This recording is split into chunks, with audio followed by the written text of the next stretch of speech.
Welcome, everybody. Getting bigger. Yeah. Yeah, I hear you guys are, too.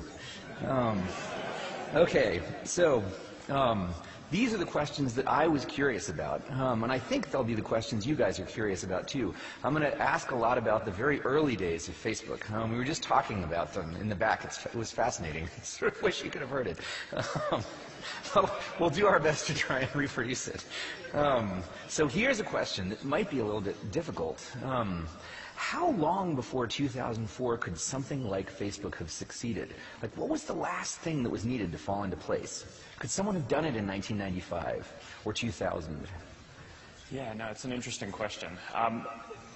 There were certain elements that we certainly bootstrapped off of and kind of used to hack early identity, right? So one of the things that people don't think about that often today is early on we wanted to establish this culture of real identity on the service. And there weren't really any other online services or communities where people were openly their real self before that. And one of the ways that we kind of determined that someone was really who they said they were and their credentials were real, where everyone had school email addresses. And I don't know how much before 2004, I assume, probably around 2000, all schools started issuing email addresses, but that was really this critical thing that made it so that we could get started. It was this counterintuitive thing that not many other services were using. So school email addresses were the original source of identity. Well, that's how you knew what school you were in. Right, and you weren't just a sock puppet.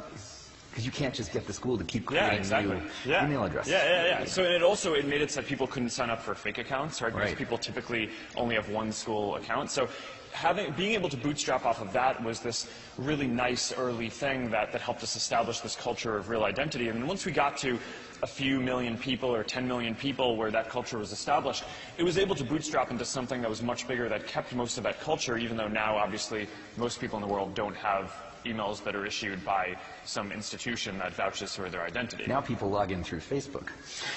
Now you're the source of identity. Well, it comes around. Yeah.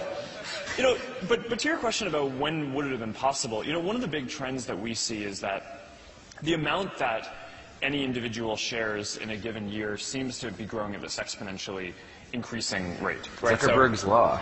Yeah, I don't call it that, but other people do. You heard it here first. But I mean, it is this kind of social networking version of Moore's law, and it's interesting. And what that suggests to me is, if we expect that this rate is going to double every year, then look out 10 years.